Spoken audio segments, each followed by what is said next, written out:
Hello everyone, myself Siddharth Shepa, back again with today's SSC classes. So today we will be starting the chapter 3 of your economics, that is money and credit. So it's the syllabus for your term 2 examinations. So today we will be just doing some introduction and we will be understanding what money is. So how money was created, why we felt the need of money, हम लोगों को क्यों जरूरत पड़ा कि ये money क्यों जरूरत पड़ा हम लोगों को, ठीक है, या मनी को हमारे लिए कितना जरूरी क्यों है आज के दिन में, हमारे एवरीडे पार्ट ऑफ लाइफ में we use money. So let's start the chapter. So money as a medium of exchange. So now as we talk as a medium of exchange, तो हम लोग मनी को क्या करते हैं, एज अ एजेंट के रूप में यूज करते हैं या एज अ मीडियम के रूप में यूज करते हैं, जिसके वजह से हम लोग एज अ एक्सचेंज यानी कि कुछ सामान खरीदने के लिए, कुछ लेन देन करने के लिए हम लोग क्या यूज करते हैं, एज अ मनी यूज करते हैं. So the use of money spans a very large part of our everyday life. तो हम लोग दिन ब दिन एवरीडे लाइफ, हमारे रोज की जिंदगी में यदि हम लोग देखेंगे, आप सभी देखोगे या सबने एक्सपीरियंस किया है, money plays an important part. Everyday life में जो ट्रांजैक्शंस होती है, the use of money spans very large part of our everyday life. यानी कहने का मतलब है कि हमारे एवरीडे लाइफ में, हमारे रोज ब रोज, दिन ब दिन, रोज का जिंदगी में पैसा का काफी इंपॉर्टेंट रोल है. ठीक है. So in today's time we see many transaction involving money. Goods are being bought and sold with the use of money. In some of these transaction services are also being exchange with the money. तो देखो, in today's time we see many transaction involving money. आज के दिन में जो लेन then होती है उसमें क्या चीज इन्वॉल्व होता है, मनी इन्वॉल्व्ड है. क्या इन्वॉल्व्ड है, मनी इन्वॉल्व्ड है. और involving money, goods are being bought, सामान खरीदते हैं. तो यही चीज जोड़ो, एवरीडे पार्ट ऑफ लाइफ में देखो हम लोग सामान खरीदते हैं, उसमें मनी इन्वॉल्व होता है. यहां तक कि अगर पैसा नहीं भी देंगे हम लोग, मनी नहीं भी देंगे, तो हम लोग क्या बोलते हैं कि बाद में दे देंगे, लेकिन देंगे जरूर. यस और नो? तो दैट इज क्रेडिट. यस और नो? तो चैप्टर का सेकंड पार्ट हुआ है. सो अभी मनी को समझना है. गुड्स आर बीइंग बॉट, सामान खरीदते हैं पैसे से, या हम लोग कुछ वस्तु बेचते हैं, किसके लिए, पैसे के लिए. ठीक है. In some of this transaction services are also being exchange with money. यानी कि हम लोग आज के दिन में यदि हम लोग को सामान नहीं खरीदना है लेकिन कुछ काम कराना है, उसके लिए भी हम लोग को मनी चाहिए. फॉर एग्जाम्पल, तुम्हारे घर में पाइप बिगड़ गया, किचन सिंक बिगड़ गया, you will call a plumber. तो प्लम्बर तो ना तुमको गुड्स दे रहा है, कुछ सामान तो देंगे नहीं, लेकिन तुमको सर्विस दे रहा है. So at that time also we use money for that service. तो सिंपली मनी एक मीडियम ऑफ एक्सचेंज हो गया, इसलिए इसी सेंस से हम लोग मीडियम ऑफ एक्सचेंज मनी को भी बोलते हैं. ये सर नो, एवरीडे लाइफ में हम लोग मनी यूज करते हैं. समोसा खाना पड़ा, 5 रुपया जितना भी हो, वी गिव इट. ठीक है. सो कभी आप लोग ने सोचा है कि ट्रांजैक्शन आर मेड, कभी आप लोग सोचा है कि ट्रांजैक्शन क्यों मनी में दिया गया है? सो ट्रांजैक्शंस के लिए और दूसरी चीजें क्यों नहीं है? Why money? Why money? Money ही क्यों चाहिए हम लोग को? ट्रांजैक्शंस करने के लिए मनी ही क्यों चाहिए? या अदर थिंग्स क्यों यूज नहीं करते हैं? तो सिंपल सी बात है, the reason is simple. A person holding money can easily exchange it for any commodity or service that he or she might want. तो एज अ मनी, तो मनी के रूप से हम लोग क्या देखेंगे कि क्या कर सकते हैं कि जो भी चीज हम लोग को चाहिए वो आसानी से खरीद सकते हैं. फॉर एग्जांपल एक लेते हैं, एक इकोनॉमी में there are 3 sellers. Okay, there are different type sellers. Book में भी वही दिया है. एक व्हीट सेलर है, एक जूता बनाता है, मान लो कोई क्या बना रहा है, देयर आर वेरियस थिंग्स. ठीक है. तो मान लो अगर मनी नहीं होता तो क्या होता? ठीक है. तो वाई मनी, हम लोग इसलिए इसको एग्जांपल्स देंगे. अ व्हीट सेलर है, ठीक है, अ व्हीट सेलर है, तो व्हीट सेलर क्या करेगा कि अपना व्हीट बेचेगा मनी के जरिए. जैसे कि 2 किलो गेहूं उन्होंने लगभग समथिंग अमाउंट पे उन्होंने बेच दिए. तो उतना बेचने के बाद वो क्या करेगा, वो व्हीट बेचने के बाद क्या करेगा, वो जो पैसा गेन करेगा वो क्या करेगा, उससे जूता खरीदेगा या कोई भी चीज वो खरीदेगा. एक जूता वाला है, एक शू वाला है, तो वो शू क्या करेगा, बनाएगा, उसके बाद वो जूता बेचेगा. जूता बेचने का जो मनी आएगा उसके पास, उस मनी से वो क्या करेगा, वो अपना कमोडिटी या अपना नीड का चीजें खरीदेगा. यस और नो? तो फॉर एग्जाम्पल के लिए क्या है कि एक वीट है, ठीक है, और शू मेकर है। तो ये दोनों क्या करेगा कि अपना नीड किससे कर रहा है, वीट वाले को शू चाहिए, शू मेकर वाले को वीट चाहिए, तो मनी है, मनी से क्या हो जाएगा, सिंपली हम लोग क्या कर सकते हैं, एक्सचेंज करेंगे। हम लोग पहले वीट बेचेंगे, उसके बाद जो पैसा इनकम होगा उससे क्या होगा, हम लोग जूता खरीदेंगे या अपना नीड्स खरीदेंगे, वो भी वही चीज करेगा, ठीक है। लेकिन अब देखो यहां पे, imagine what was used as a medium of exchange before money was invented. तो सोचो आज के दिन में पैसा है, इसीलिए हम लोग आसानी से क्या कर सकते हैं, हम लोग अपना गुड्स, अपना नीड्स, सारी चीज मनी के रूप में ले सकते हैं, ठीक है। फॉर एग्जाम्पल तुम लोग आज के दिन में देखते हो बहुत सारे एड्स भी आ रहे हैं मनी से रिलेटेड, डिजिटल है, बहुत सारी चीजें हो गई, लेकिन मनी है। हम लोग पहले बहुत सारे फॉर्म्स ऑफ मनी यूज करते हैं, लेकिन आज के दिन में डिजिटल्स हो गए, वो अलग चीज है, लेकिन ये तो मनी है ना। तो उसी मनी की वजह से आप लोग क्या कर रहे हैं, एक्सचेंज कर पा रहे हो सारा चीजें। तो सोचो जब पहले नहीं था मनी, जब पहले पैसा नहीं था या पैसा इन्वेंट नहीं किया, पहले आवश्यकता पड़ी होगी तब ना लोगों ने मनी इन्वेंट किया होगा। Money is also an invention, एक प्रकार से देखा जाए तो। Yes, money is also an invention. जब लोगों को प्रॉब्लम आई, जब प्रॉब्लम फेस किए तब ना जाके नीड पड़ी, तो जब नीड पड़ा तो नीड क्या हो गया, इन्वेंशन की ओर आगे बढ़ गया। तो barter system was a medium of exchange before the money was invented. तो जब मनी बनने से पहले हमारे एंशिएंट टाइम्स में लोग मतलब ट्रांजैक्शन कैसे करते थे, मान लो मुझको कुछ चाहिए, आपको कुछ चाहिए, तो आप उस समय पैसा नहीं था तो आप कैसे लेते सामान, नीड्स तो है ना, नीड्स आज भी है, कल भी थी और हमेशा रहेगी लोगों की। लेकिन जब मनी नहीं था तब भी नीड्स था, जब मनी है तब भी नीड्स है। तो उस नीड्स को हम लोग कैसे पूरा करेंगे, तो उस नीड्स को हम लोग किसके जरिए से पूरा करेंगे, आज के दिन में हम लोग के पास सिंपली मनी है, एक पेपर करेंसी है, नोट्स है, उसके बारे में भी हम लोग पढ़ेंगे, या डिजिटल मनी है, सबके गूगल पे, फोन पे, सबके पास अपना अपना है, वो मनी है, हम लोग ट्रांजैक्ट कर रहे हैं। लेकिन जब मनी नहीं था, when there was no money, तो हाउ वाज ट्रांजैक्शन पॉसिबल, तो उस समय transaction was possible because of barter system. अब barter system was a medium of exchange in which goods were exchanged for goods। Simple सी बात है, हम लोग गुड्स के बदले में गुड्स लेंगे, ठीक है। तो सिंपल सी ये एक बार्टर सिस्टम जिसको हम लोग हिंदी में कहे तो वस्तु विनिमय, ठीक है। वस्तु विनिमय यानी कि वस्तु के बदले में क्या लेना है, वस्तु लेना है। So if I want chalk, then I will give this marker and I will bring the chalk, ठीक है। तो वो हो गया। अब जूता वाला को क्या चाहिए, मैंने बोला था जूता वाला को क्या चाहिए, वीट चाहिए, और वीट वाले को क्या चाहिए, जूता चाहिए। तो क्या होता है कि अब वो वीट क्या देगा, वो जूता को दे देगा, और जूता वाले क्या देगा, वीट दे देगा।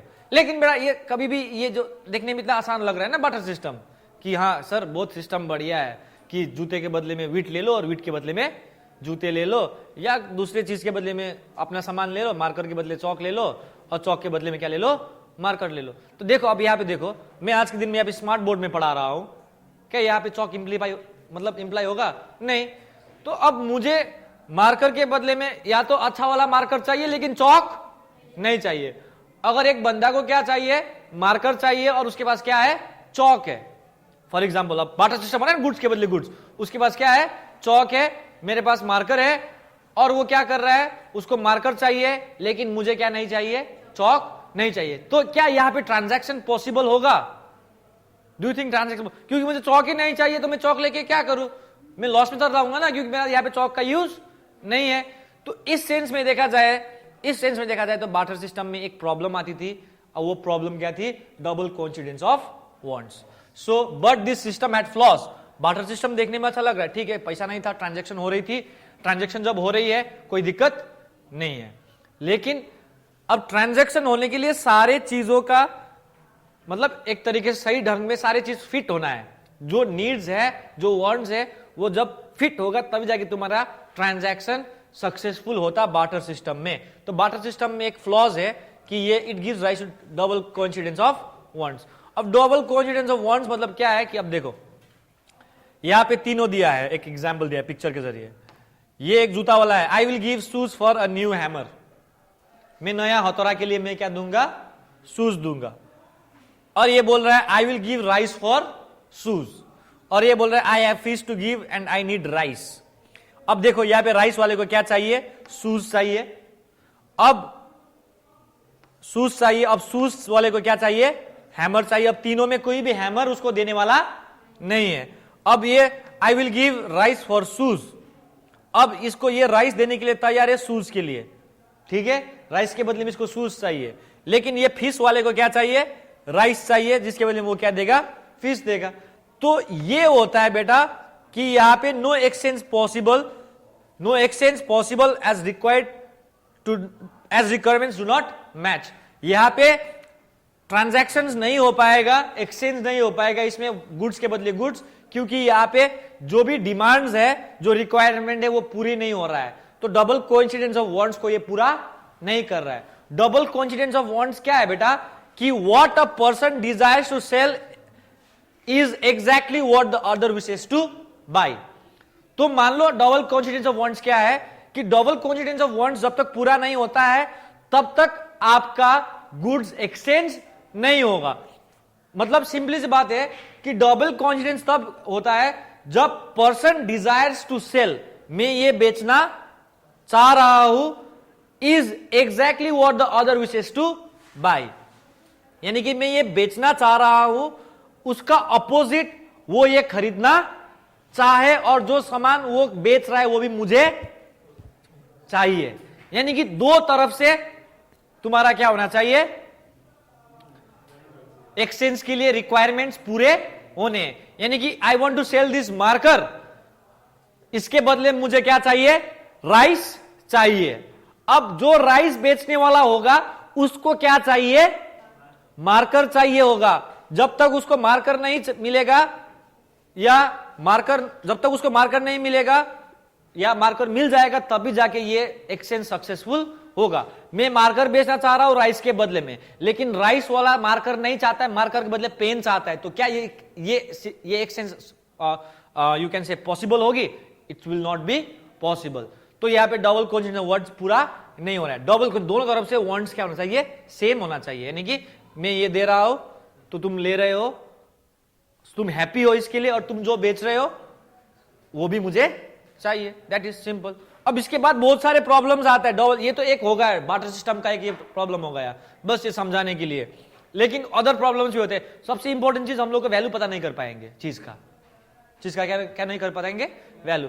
तो मान लो ये टच पैनल होगा, इट्स लाइक एक्सपेंसिव है, ओके, तो मुझे एक ब्लैक बोर्ड चाहिए। अब बार्टर सिस्टम का जमाना है, मुझे क्या चाहिए, ब्लैक बोर्ड चाहिए, ठीक है। अब वो ब्लैक बोर्ड वाला को क्या चाहिए, ये वाला बोर्ड चाहिए। तो मान लो हम दोनों ने एक्सचेंज कर लिया, मैंने इस बोर्ड के बदले में ब्लैक बोर्ड ले लिए, ठीक है। तो क्या हुआ, मैं लॉस में डूबा ना, क्योंकि भाई इसका वैल्यू ज्यादा है उस ब्लैक बोर्ड से। मान लो एक गधा और घोड़ा के बीच में क्या हो रहा है, एक्सचेंज हो रहा है, तो विच वन इज बेटर, घोड़ा।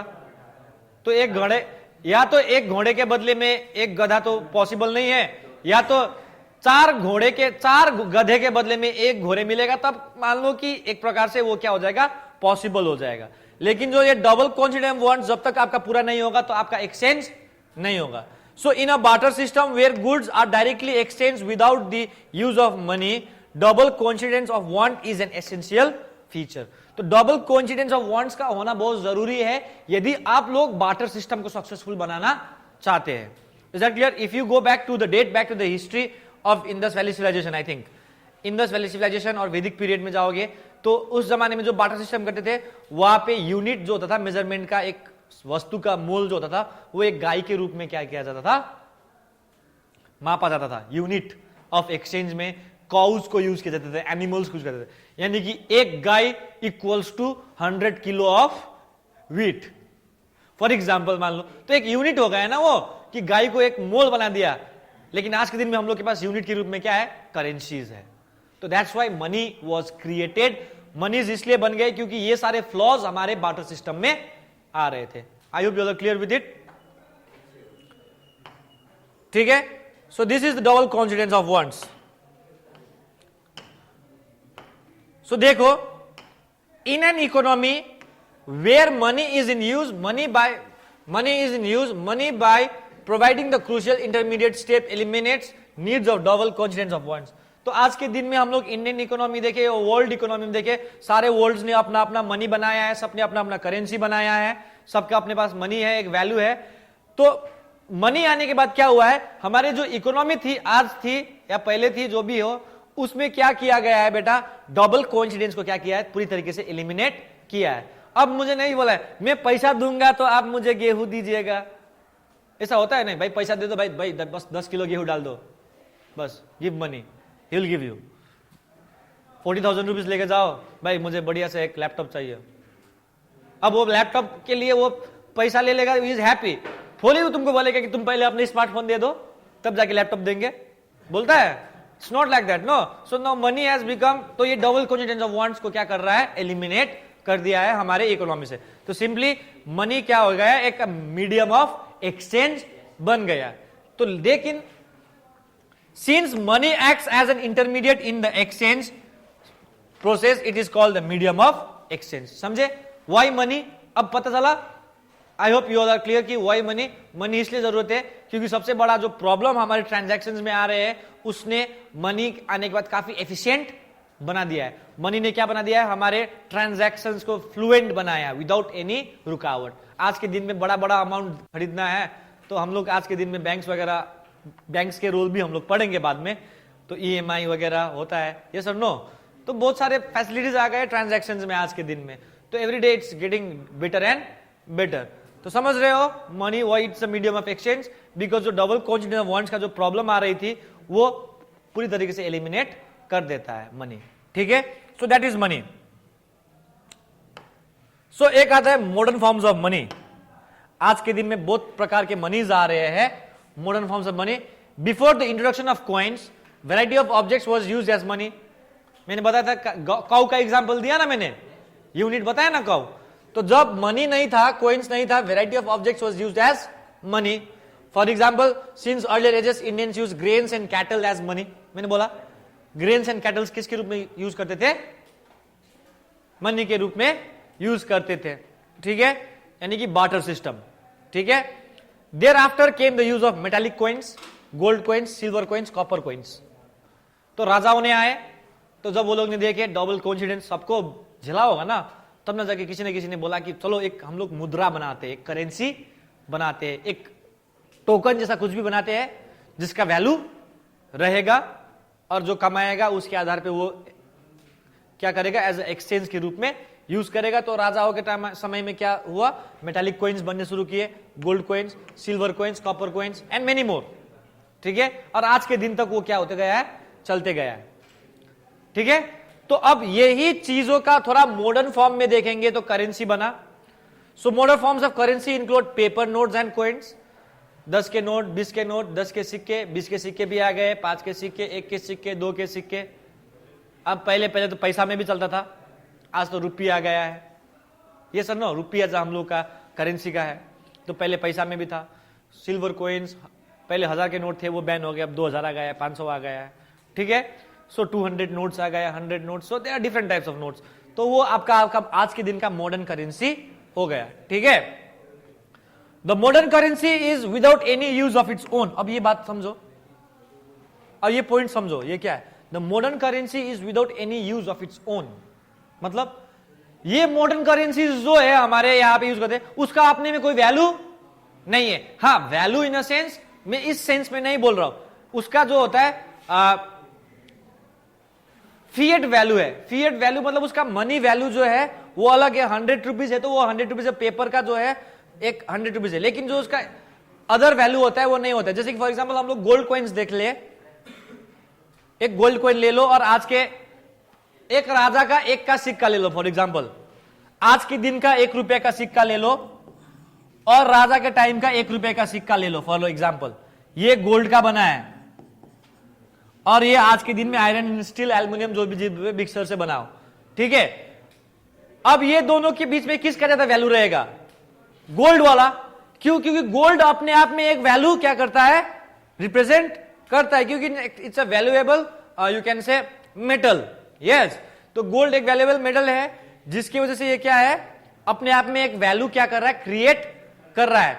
तो उस सेंस से देखा जाए तो जो आज के दिन में मनी है उसका केवल फिएट वैल्यू रहता है, यानी कि उसका जो ट्रांजैक्शन वैल्यू रहता है, लेकिन वो अपना पेपर ही तो है, एक साधारण से क्या है, पेपर है, लेकिन उसमें एक वैल्यू दिया गया है, किसके द्वारा, गवर्नमेंट के द्वारा। समझ रहे हो ना कहने का सिंपल सी बात। सो मनी का अपना वैल्यू खासकर से देखा जाए तो आज के मॉडर्न करेंसीज तो है, उसका फिएट वैल्यू है, लेकिन उसका जो बैंकिंग वैल्यूज है, ट्रांजैक्शन वैल्यूज है, लेकिन जो उसका जो देखा जाए तो अपना जो प्रॉपर्टी का वैल्यू नहीं है। तो 1 रुपए का सिक्का में कितना लगा होगा सोचो, और 1 रुपए का ही उतना ही साइज का एक गोल्ड कॉइन ले लो, तो दोनों में वो गोल्ड कॉइन अपने आप में 20-30 हजार का वैल्यू लेके चलेगा। समझ रहे हो ना, सिंपल सी बात है। So it is accepted as a medium of exchange because the currency is authorised by the government of the country. समझ रहे हो। तो ये मनी में आज के दिन में 100 रुपीज का नोट है, मान लो 100 रुपीज, ठीक है। तो 100 रुपीज का नोट को हम लोग वैल्यू क्यों देते हैं, इसको हम लोग 100 रुपया क्यों मानते हैं बेटा, because it is authorised by the government of the country. Government ने इसको लीगल टेंडर मनी घोषित कर दिया है, तब जाके ये क्या हो गया है, मनी हो गया। For example, the reserve bank of India issues currency notes on the behalf of the central government. तो आज के दिन में जो हमारे यहाँ पे देश का जो सबसे उत्तम एपेक्स बैंक है वो है रिजर्व बैंक ऑफ इंडिया। तो वो गवर्नमेंट के बिहाफ पे क्या करता है, पैसा छापता है, ठीक है, और वो क्या करता है, सर्कुलेट करता है कंट्री में, ठीक है, सिंपल सी बात है। अब देखो, बट यहां पे तुम लोग सोचते हो, तुम लोग ने कभी देखा है नोट पे लिखा है कि मैं धारक को 100 रुपया अदा करता हूं, ठीक है, या मैं देने का, या समवट लाइक दैट कुछ लिखा रहता है, I promise the bearer the sum of 100 rupees और 2000 रुपीज। अब जब गवर्नमेंट ने सीधी बोल दिया है कि मैं धारक को क्या दे रहा हूं, 2000 का वैल्यू वाला नोट दे रहा हूं, यानी कि ये जो पेपर का वैल्यू है, फिएट वैल्यू जो है, मनी का जो फिएट वैल्यू है, वो वैल्यू क्या होगा, 2000 रुपीज या 1 रुपी या 2 रुपीज, बहुत सारे में होगा, ठीक है। तो जब गवर्नमेंट ने बोल दिया है तो no other individual organisation allowed to issue currency. जब गवर्नमेंट ने करेंसी इशू कर दिया है तो कोई भी गवर्नमेंट के अलावा कोई भी अदर प्राइवेट कंपनीज है, दे कैनॉट मेक मनीज।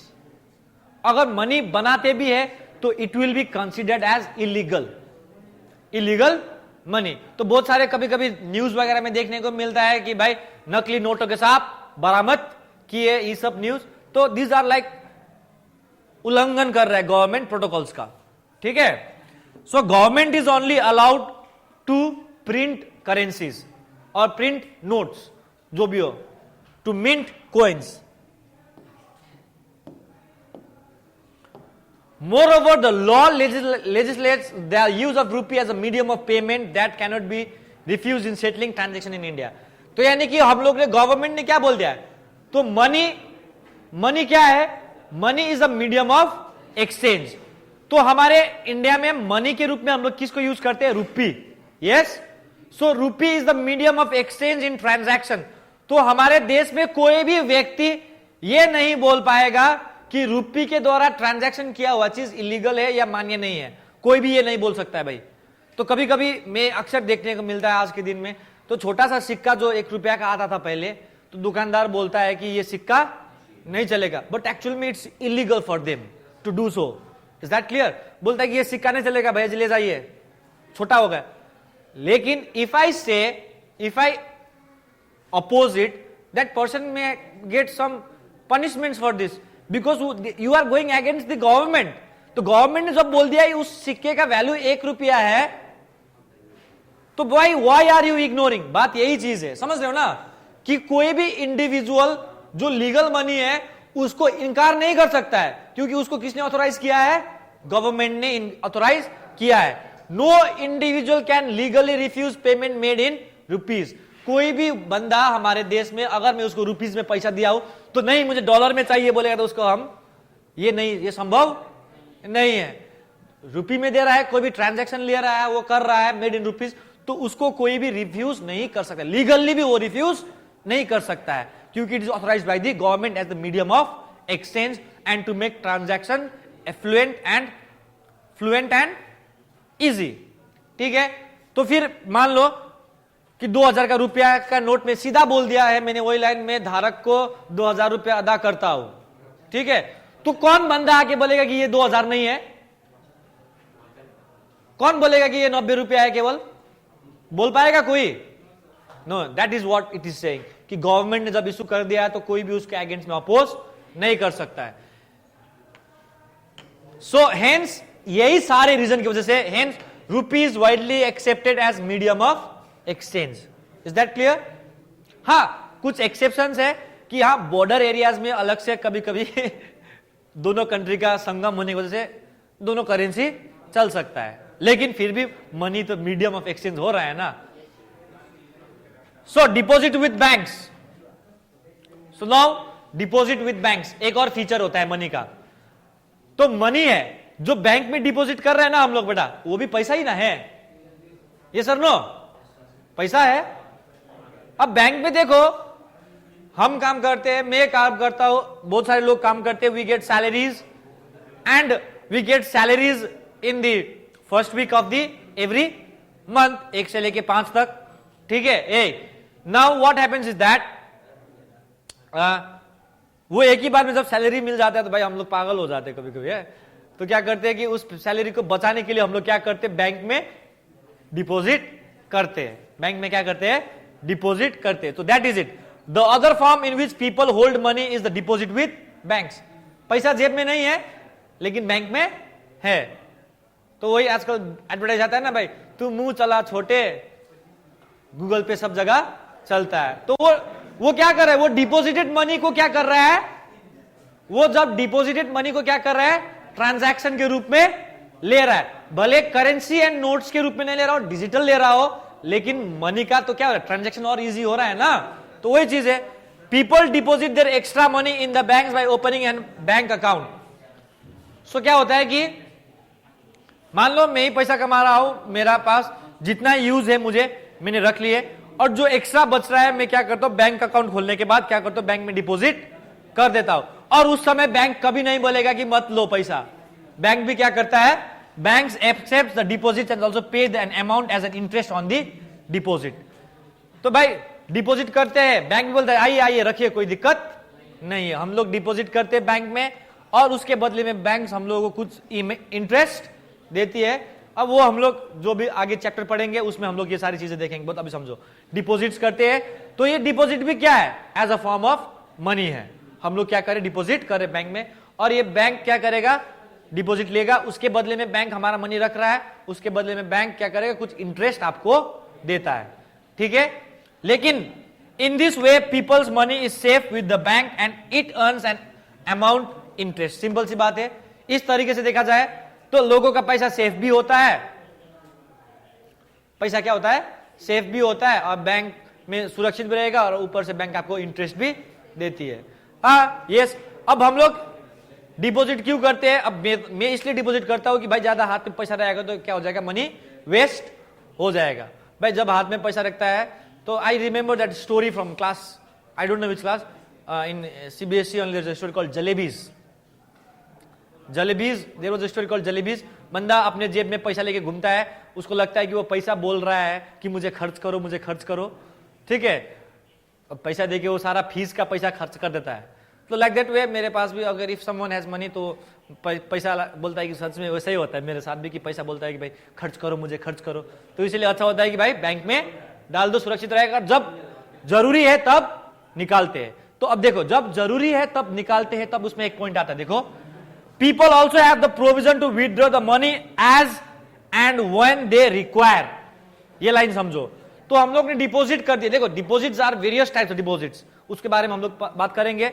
लेकिन हम लोग जो डिपॉजिट करते हैं पैसा, हम लोग को ये सहूलियत मिलता है कि हम जब चाहे तब हम लोग वो पैसा निकाल सकते हैं, अपने डिमांड के आधार पे, अपने रिक्वायरमेंट्स के आधार पे। इसीलिए since the deposits in the bank accounts can be withdrawn on demand, this deposits are called demand deposits.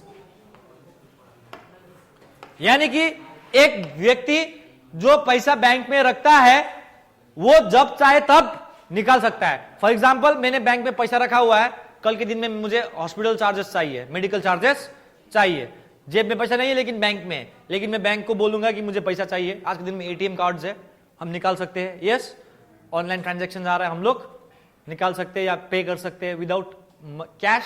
हम लोग क्या कर सकते हैं, कैशलेस पेमेंट कर सकते हैं।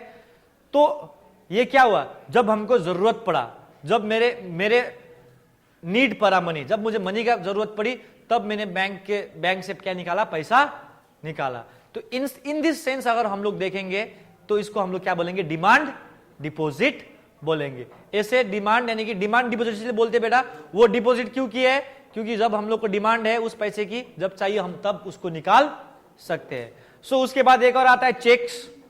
Checks are also a form of money, जिसमें हम लोग कैशलेस पेमेंट कर सकते हैं, विदाउट इन्वॉल्विंग कैश हम लोग उसको पे कर सकते हैं। ठीक है, तो उसके बारे में will discuss in the next class. I hope you understood till now. Till then, stay safe and stay healthy. Thank you.